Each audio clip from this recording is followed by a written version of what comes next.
Olá, boa noite. Na live de hoje nós vamos falar sobre síndrome de burnout. Na semana anterior nós falamos sobre o estresse no trabalho. O tema de hoje, na verdade, é uma continuidade desse assunto, porque quando a gente fala de síndrome de burnout, também chamado de síndrome do esgotamento profissional, é um distúrbio emocional oriundo do ambiente de trabalho. Quando uma pessoa chega a apresentar sintomas de exaustão extrema, ou seja, aquele momento que o indivíduo chegou no limite do estresse negativo que se tornou crônico. Então, a síndrome de burnout, podemos dizer que é o ápice, né, é o limite do estresse que se tornou negativo e agora se tornou crônico. Então, a pessoa manifesta aí diversos sintomas associados a essa síndrome conhecida como síndrome de burnout. Muito bem. No encontro anterior, eu apresentei algumas questões associadas às nuances do mundo do trabalho. Sempre é importante, quando a gente entra nesse contexto, apresentando essas patologias oriundas do ambiente de trabalho, é importante que a gente compreenda também o cenário que nós estamos vivendo. Então, falar do mundo do trabalho, das novas reestruturações que estão acontecendo, compreender a fisiologia do estresse, né, o efeito do estresse em nosso organismo e buscar medidas de prevenção são importantes, porque fazem parte também desse conteúdo. Né? Então, quando a pessoa chega no auge, né, no ápice do estresse, é porque realmente já está adoecido e precisa, então, reverter esse quadro. E quando a gente fala de mundo de trabalho, né, atualmente, diante da situação que nós estamos vivenciando, basicamente todas as profissões passam por essa situação. Todas as áreas, e tem algumas muito específicas, né, elas são afetadas devido à forte pressão que a atividade laboral impõe a esses profissionais. Né? Então, a área da saúde, principalmente médicos, enfermeiros e socorristas, e os demais profissionais da área da saúde, a área da educação também está sendo afetada, como professores e coordenadores de curso, áreas de segurança, como policiais, militares, e seguranças em geral, a área de finanças, né, para quem trabalha em banco, com seguros e outros grupos financeiros, além desses profissionais, toda a área, né, que também permeia essas atividades, como as pessoas que trabalham na linha de frente, na área administrativa, também sofrem pressões. Diante desse contexto, tem sido cada vez maior, e isso acaba levando a desencadear diversas situações oriundas do próprio trabalho, ou seja, da própria atividade laboral que a pessoa está desenvolvendo. Então, nós podemos aqui falar de atividade laboral e da síndrome de burnout sobre vários contextos, né, tem vieses diferentes para falar sobre essa síndrome. Eu fico mais na linha da psicodinâmica do trabalho, de Christophe Dejour, que é um médico psicanalista francês, que fala sobre as psicopatologias do trabalho. Né? Então, de forma geral, ele aborda o sofrimento das pessoas no contexto laboral. Né? E o que leva, então, a pessoa a chegar no limite de um esgotamento, desenvolvendo as suas atividades laborais que deveriam ser prazerosas. E, geralmente, ele diz que o trabalho é quase inevitável que conduza para o sofrimento. Então, é esse ponto, né, que a gente precisa compreender o que leva, né, uma pessoa a manifestar determinados sintomas, até mesmo adoecer psicologicamente e fisicamente também, tem ali vários sintomas nesse aspecto. Então, sejam bem-vindos para quem entrou agora. Se tiverem alguma pergunta, por favor, fiquem à vontade, eu vou respondendo na sequência, ok? Estou falando sobre síndrome de burnout. Bom, Quando a gente fala, então, de estresse no trabalho e o ápice disso, que é a síndrome de burnout, nós temos que compreender que existem diversos fatores relacionados à organização do trabalho.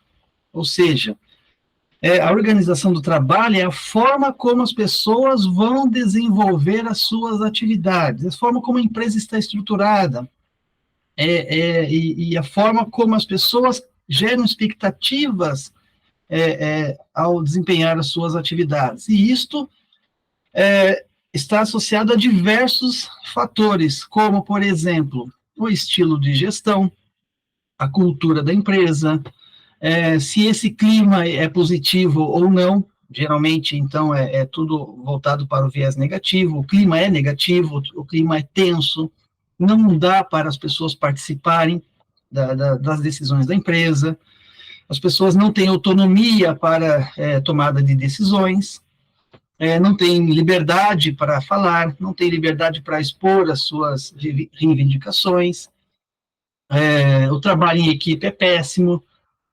existe uma sobrecarga de trabalho ou excesso de burocracia, algumas normas são contraditórias com a própria prática, conflitos de funções, acúmulo de funções, envolvido também o assédio moral, né? E as pessoas, então, vivem num contexto que, de repente, vai se tornando ali uma panela de pressão. A pessoa não consegue nem manifestar as suas emoções, porque não tem nenhum feedback positivo para isso. E isso acaba, então, comprometendo a saúde psicológica das pessoas, dos colaboradores que estão neste ambiente que se tornou tóxico, né? Então, isso é fruto de uma própria dinâmica da organização do trabalho que vai conduzir para o viés do sofrimento. Então, o trabalho deixa de ser prazeroso e acaba levando, então, as pessoas para o sofrimento. E no contexto atual, se nós fôssemos ampliar aqui o assunto, as pessoas sofrem em silêncio. E é esse sofrer em silêncio que acaba realmente fazendo com que as pessoas adoeçam, desenvolvendo as suas atividades laborais. Então, nessa perspectiva é que o Dejur fala que o sofrimento é uma experiência emocional e que, diante dessa situação, passando por esse tipo de experiência, as pessoas vão criar mecanismos de defesa e estratégias defensivas em relação à atividade que está desempenhando. Então, essas atividades defensivas, elas não são para se defender do sofrimento, mas elas são criadas para lidar com o sofrimento naquele ambiente de trabalho. Então, algumas estratégias, né? A pessoa pode negar a situação, dizendo que está tudo bem, então está negando. Ela pode, ao mesmo tempo, racionalizar a situação que está passando, o sofrimento. Algumas pessoas desenvolvem algum tipo de sarcasmo, as pessoas chegam antes do horário, saem depois. Existem estratégias individuais e existem estratégias coletivas também. Então, as pessoas buscam apoio no coletivo, né, que são as panelinhas corporativas que nós conhecemos. Em outras situações, as pessoas se isolam, sofrem em silêncio, então essa passividade é inerente à atividade, um certo distanciamento, uma certa agressividade em tudo que vai responder, ou outras pessoas querem ter controle da situação, diante de determinados eventos, a pessoa pode justamente abrir mão, parou de se preocupar com a situação, sabendo que não vai ter outra saída, né? Então ele desvencilha das responsabilidades, não tem mais iniciativa, né? E até mesmo algumas pessoas entram para o caminho aí de uso de algumas substâncias, né, psicotrópicas. Então, as pessoas também passam por essa condição. Então, vejam, diante de um contexto associado à própria organização do trabalho, as pessoas podem sofrer desenvolvendo as suas atividades laborais. E quando o colaborador, né, por que a organização do trabalho é importante nós compreendermos, né? Porque quando uma pessoa entra numa empresa para desempenhar as suas funções, ela cria uma certa expectativa em relação àquilo que vai fazer. Só que na prática é quase inevitável ela fazer mais coisas daquilo que até mesmo estava no contrato. Em algumas situações acontece isso. E diante dessa expectativa criada, que tem muito a ver com a parte subjetiva, né, de cada um, não podemos deixar de lado a subjetividade do sujeito, que a pessoa começa, então, a perceber que o ambiente, né, de trabalho não era tudo aquilo que ele esperava.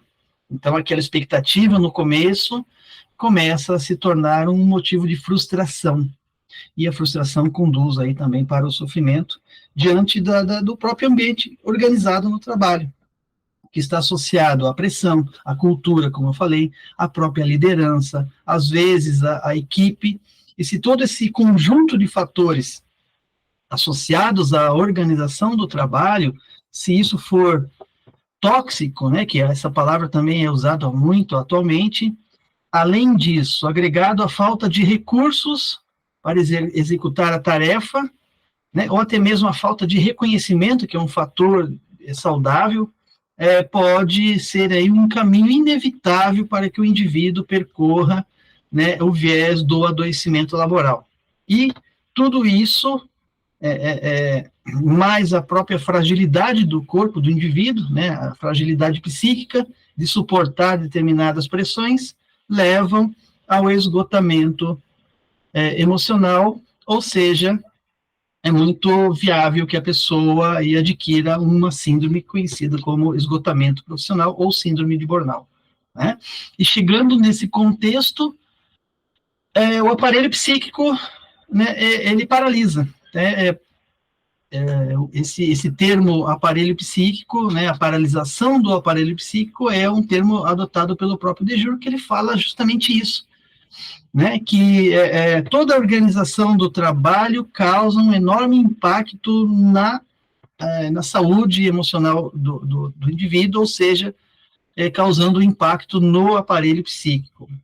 Então, dependendo das condições que são apresentadas para esse indivíduo, vai emergir ali determinados tipos de sofrimento, fazendo com que ele sofra, né, desempenhando as suas atividades. Essa pessoa, então, acaba perdendo toda aquela expectativa, aquelas esperanças, aqueles desejos que tinha ao desenvolver as suas atividades, e acaba, então, entrando nesse viés, né, que a própria organização do trabalho muitas vezes ignora, então acaba entrando nesse contexto, paralisando o aparelho psíquico. Então, nesta paralisação é que cria-se, então, mecanismos de defesa, né, que eu acabei de relatar para vocês, ok? Muito bem. E essa expectativa associado, né, àquilo que eu esperava, aquela esperança que eu tinha de desenvolver as minhas atividades, de repente se tornaram um motivo de frustração, né? Então, pelo viés da psicodinâmica do trabalho, há justamente vários motivos que levam à frustração, né? Como eu já citei alguns, e um deles é muito importante, que não custa nada para a empresa, que é o reconhecimento. E o reconhecimento não é apenas um bônus salarial, uma promoção, mas é simplesmente o obrigado. São funções estruturantes que fazem com que o colaborador fique cada vez mais motivado para trabalhar. O reconhecimento no trabalho é um elemento importantíssimo. Na revista Você S.A. sempre fazem uma pesquisa todo ano dizendo quais são as melhores empresas para se trabalhar. E lá você vê o resultado de algumas pesquisas e sempre o fator salário não está em primeiro lugar, está em terceiro, quarto, quinto, mas sempre em primeiro lugar vai estar ali, eu quero ser reconhecido por aquilo que eu faço. Então, o reconhecimento, ele cria vínculos, e o vínculo cria uma identidade, né? Quando a gente ouve aquele jargão, aquele funcionário veste a camisa, é porque ele se identifica com a empresa. porque ele acredita que a empresa pode proporcionar para ele um ambiente, né, uma condição, né, de desempenhar as suas funções de forma saudável. Mas esse é um viés que pode acontecer, que geralmente muitas empresas realmente conduzem, mas existe o outro lado, que é o que o Cristo Fidejus fala, justamente isso. O trabalho pode conduzir para a saúde e bem-estar, como pode conduzir para o adoecimento, desempenhando as atividades diante desse contexto que eu estou falando para vocês, né? Nós temos que entender assim, que quando uma pessoa ela desenvolve uma atividade laboral, ela chega no, dependendo da atividade que está desempenhando, ela chega no nível máximo de produtividade, ou seja, é aquilo que eu falei na semana anterior, que está associado ao estresse, né? A produção de cortisol faz com que o indivíduo atenda todas as metas da empresa, então ele está produzindo, está no auge dessa produção. A sua capacidade mental tem ali um dinamismo incrível, fazendo com que ele se torne cada vez mais motivado e produtivo, né, para atender as demandas da própria empresa. Só que isso chega no ápice, né? Então o efeito do estresse pode começar a se tornar crônico, se tornar negativo, levando a pessoa a um caminho que muitas vezes não tem volta, que é o próprio adoecimento laboral. Então vejam, as pessoas estão, no contexto atual que nós estamos vivendo, as pessoas estão trabalhando e adoecendo em silêncio, né? E muitas vezes as pessoas nem percebem que podem estar já, cair nesse viés de adoecimento, levando o indivíduo a desenvolver aí, por exemplo, a síndrome de burnout, né? E a síndrome de burnout tem vários sintomas, eu vou falar aqui no final alguns deles para vocês. E isso é preocupante, né? É tão preocupante que a própria Organização Internacional do Trabalho, a OIT, coloca a síndrome de burnout como um elemento associado à doença ocupacional. O que é doença ocupacional? A doença ocupacional, ela está associada à prática, atividade prática que uma pessoa desenvolve dentro de uma empresa. Então, se uma pessoa está desenvolvendo uma atividade prática e adoece, então é uma doença ocupacional, que é diferente da doença do trabalho. A doença do trabalho está associada aos riscos ambientais que essa pessoa está exposta. Por exemplo, pessoas que trabalham em lugares que têm um ruído muito alto, né? Calor, frio. Então, tem as normas regulamentadoras do Ministério do Trabalho que regulam, né, e tentam diminuir a exposição desses riscos ambientais para algumas profissões que passam por essa situação, né? Então, está associada à doença do trabalho, associada ao ambiente. Agora, a síndrome de burnout é uma doença ocupacional porque está ligado, é inerente à atividade prática que aquele indivíduo está desempenhando, ok? Muito bem. Para quem chegou agora, sejam bem-vindos, né? Eu estou falando aqui sobre síndrome de burnout, pelo viés aqui da psicanálise, né? Usando como referência algumas teorias do Cristo Fidejus, né? Que é um psicanalista francês, um médico e psicanalista francês que é conhecido aí como um grande precursor para falar das psicopatologias do ambiente de trabalho, ok? Tem um ponto que é importante que algumas pessoas confundem, né? O workaholic, né? Que é aquela pessoa que só se dedica para o trabalho, e associando aí com a síndrome de burnout, né? Toda atividade laboral, ela deveria conduzir as pessoas para a satisfação, para o bem-estar, porque promove, visa promover essa construção, essa identidade no ser humano, né? Porque o trabalho é fonte de outras atividades para o próprio indivíduo, e através do trabalho é que ele consegue ter conquistas materiais. Isso é importante. Então, o trabalho deveria ser, né, toda atividade laboral deveria ser fonte de satisfação, mas geralmente não é, né? Isso tem a ver com os fatores subjetivos, né? Ou seja, cada um tem a sua forma de perceber né, como que está lidando com as atividades laborais, né? Quando a gente fala, então, de workaholic, é um vício ao trabalho, né? Então, o indivíduo, ele trabalha além daquilo que é necessário, não que ele não seja produtivo, mas ele fica além do expediente com imenso esforço mental, né, que atualmente as atividades são mais nesse contexto, e tem uma predisposição para trabalhar em um período excessivo de tempo, comprometendo finais de semana, as horas de descanso, né, como se fosse uma compulsão para desempenhar as atividades de labor. Ok. É uma doença ocupacional, né? Não é o síndrome de Bornal, mas é um caminho inevitável para chegar lá, né? Então, quando o indivíduo ele está desempenhando as suas atividades, negligenciando suas horas de descanso, sem perceber, né?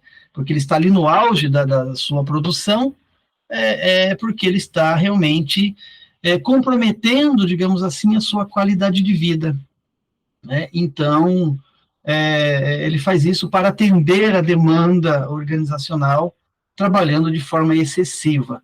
Então, é um caminho muito rápido para chegar aí um adoecimento laboral também, né? Na situação atual que o contexto da organização do trabalho coloca o indivíduo sobre essa pressão, é muito provável que ele adoeça futuramente, né? Então, pessoas que trabalham exageradamente nesse sentido, né, comprometendo a qualidade de vida, é inevitável mesmo que o indivíduo entre para o esgotamento profissional, que também é conhecido como síndrome de Bornal, ok? Muito bem. Quando a pessoa entra nesse viés de adoecimento laboral, é inerente que tem alguns sintomas muito específicos, né, que podem indicar que uma pessoa está já adoecida, desempenhando as suas atividades laborais, né? Então, existem alterações tanto no contexto psicológico quanto no contexto fisiológico. A pessoa altera o seu apetite, altera o seu humor, altera toda a condição ali que nós falamos, inclusive, da fisiologia do estresse. O organismo ele tem uma reação para poder atender as metas, né, e essa reação acelera os batimentos cardíacos, aumenta a pressão sanguínea, né, então prepara o organismo para atender ali uma demanda, né. Então isso leva, então, né, a pessoa ao esgotamento também, né. Vocês estão ouvindo, né? Acho que a Tati que falou que não está ouvindo, mas acho que está tudo ok. Ok? Alguém que está presente está ouvindo normalmente?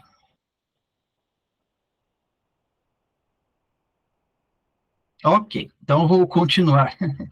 Muito bem. Sintomas, como eu estava falando, né, que compromete o estado fisiológico, né, e também o estado psicológico.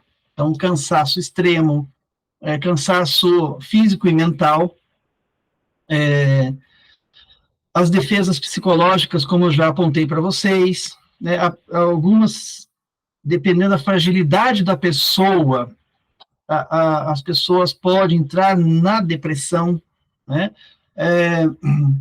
dificuldades de concentração, dores pelo corpo, exaustão emocional, porque exauriu, né, todas as suas energias, insônia, lapsos de memória, negatividade constante, sarcasmos, aí tem a parte fisiológica, como pressão alta, como eu falei, problemas gastrointestinais e outros tipos de situações, né? Mas uma das questões que é importante a gente entender a síndrome de Bornal é a despersonalização ao desempenhar as suas atividades. É como se a pessoa estivesse trabalhando, mas aquilo não faz mais sentido para a pessoa, né? Perdeu o sentido, perdeu a identidade, porque leva a pessoa a ter uma sensação de insegurança, de fracasso, É aquele ditado popular: a pessoa nada para morrer na praia.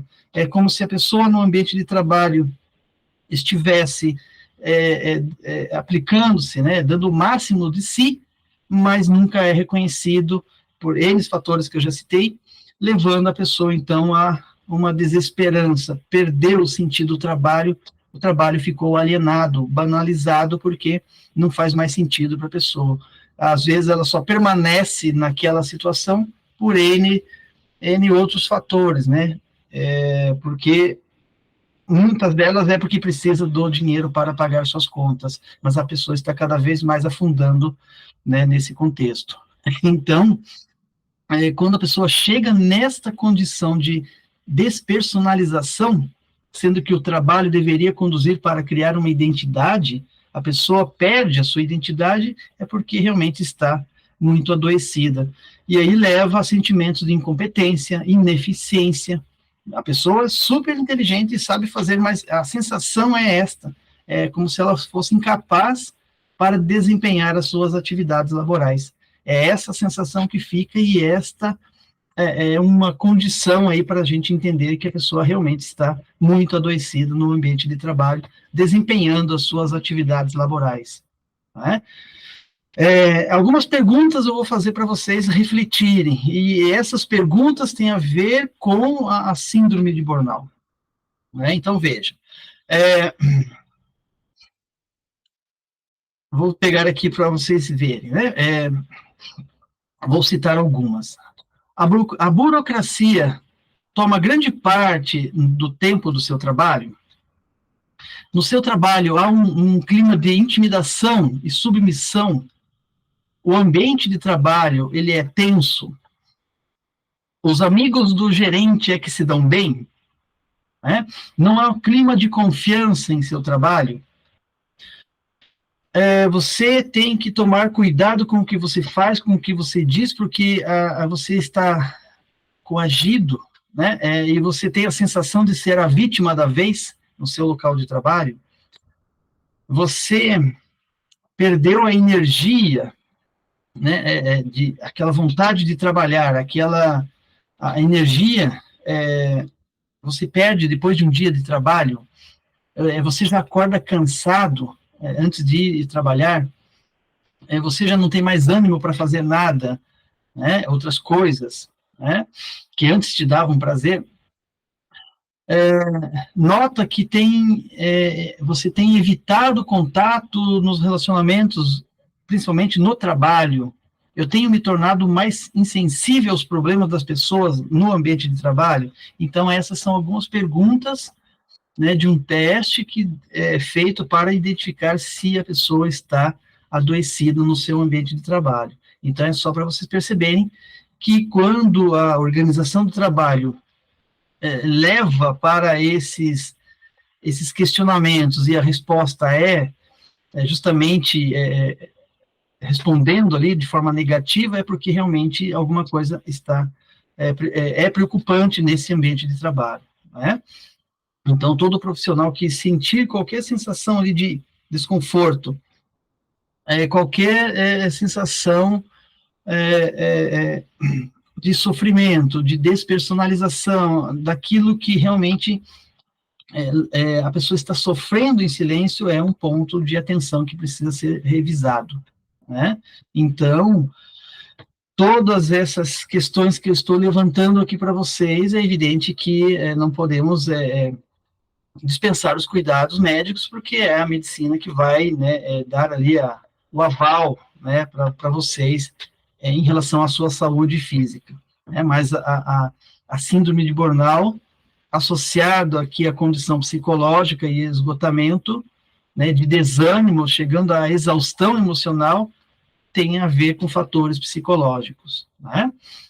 Então, mais relevante do que a própria profissão é a forma como as pessoas desenvolvem as suas atividades laborais, ou seja, como que está organizado, né, o trabalho na empresa, que pode conduzir para fatores disfuncionais, chegando à exaustão, como eu falei, né? É possível, então, prevenir o desenvolvimento da síndrome de burnout? Sim, É possível porque parte do pressuposto que a pessoa também pode melhorar a sua qualidade de vida, né? Então, algumas práticas, mesmo que pequenas, né, elas podem ter ali uma conduta mais saudável, né? E se você adotar essas condutas mais saudáveis, pode chegar num equilíbrio das suas atividades, né? Então, é um esforço que é necessário fazer, justamente porque essas condutas saudáveis, elas servem como um viés de prevenção, né? Ajudando, então, o indivíduo a evitar que chegue numa condição de exaustão, né, laboral, né? Então, a pessoa ter metas, ter objetivos na vida é saudável. Então, defina esses objetivos. Participe, tenta buscar ali um equilíbrio entre a vida profissional e pessoal. Então, atividades que te fazem bem, atividades de lazer que te proporcionam esse bem-estar é importante, né? Fugir dessa rotina diária, muitas vezes, ela faz com que você se desligue um pouco da sua atividade de trabalho, porque uma das coisas que leva ao estresse e ao adoecimento laboral é justamente a pessoa não se desligar, né? Ela está fora do expediente, está no fim de semana e está lá preocupado com o trabalho, ela não se desliga. Então, esse é um ponto, né? Tentar ali fazer esse corte, né? Sair do expediente, fugir da rotina diária, né, buscando atividades de lazer para que você possa ter um equilíbrio emocional, inclusive, ok? Conversar com as pessoas que você tem confiança, fazer terapia, isso ajuda muito, né? Fazer atividades físicas regulares, né? Atividades que te causam, proporcionam prazer também, desde uma caminhada, academia, corrida, cada um acha aí uma forma melhor de manter este equilíbrio, né? Então, tudo isso são alguns cuidados, né, que nós podemos ter, né, justamente para evitar ali um adoecimento associado às atividades laborais, né? O equilíbrio, acho que seria a palavra-chave. Então, não esquecer que é justamente esse é o ponto, né, que é importante a gente perceber, né, que nós temos atualmente uma situação de um contexto em que as pessoas estão passando por muita pressão no ambiente de trabalho, e isso faz com que as pessoas tentem corresponder cada vez mais, né, a essa demanda do trabalho, mas sem perceber acabam entrando num viés difícil de sair depois, né, porque já entra no aspecto do adoecimento, né? Então, uma boa prática de atividades físicas, alimentação, né, buscar ali uma válvula de escape, um hobby, né, que te faça bem, mantendo a mente sempre positiva, ajuda muitas vezes nesse sentido, ok? Então, lembre-se, né, cuidem de vocês em primeiro lugar. A saúde mental, ela é muito importante, ok? Tudo bem, gente? Alguma pergunta em relação a isso? Alguém quer compartilhar alguma experiência para a gente conversar aqui sobre isso?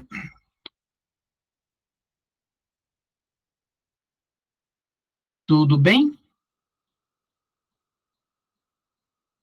Então, para quem chegou agora, sejam bem-vindos, né? Estou aqui falando sobre síndrome de Bornau, explicando um pouquinho, né, a essa relação do mundo do trabalho e o adoecimento laboral, ok? Pelo viés da psicanálise, evidente, falando aqui sobre o sofrimento no trabalho, certo? Alguém quer fazer alguma pergunta? Fiquem à vontade. Algumas pessoas aqui eu vi entrando, o meu filho, Lucas, seja bem-vindo. A esposa dele, a Thaís, a Tati também está aqui, a Nádia, eu não consigo ver mais as outras pessoas, mas sejam bem-vindas. Muito bem, se não tem mais perguntas, eu tenho um convite para fazer a vocês, né? Algumas das pessoas que estão aqui presentes já fazem parte do meu grupo de estudos. Eu estou criando um grupo de estudos para estudar a psicanálise, né? Chamado Clube Desbravadores da Psicanálise, justamente para que a gente possa discutir temas associados àquilo que eu acabei de falar aqui, mas de uma forma mais aprofundada, né? Então, agora, às 8 horas, eu vou conversar com os membros desse grupo de estudos, justamente aprofundando e falando mais sobre esse assunto, né? E se você tem interesse em aprender, conhecer, aprofundar o conhecimento sobre a psicanálise, eu deixo, então, o convite aqui para que você conheça o nosso grupo de estudos.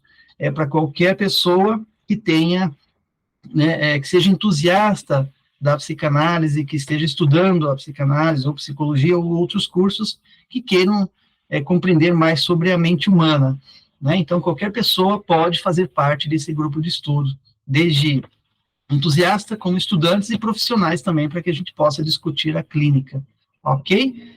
Então, é isso, gente. Se ninguém mais tem perguntas, eu, então, agradeço aí a presença de todos. Eu estou encerrando aqui essa live. Semana que vem eu continuo falando sobre, né, as psicopatologias do ambiente de trabalho, então estão todos convidados, tá certo? Mais uma vez agradeço, uma ótima noite, uma ótima semana.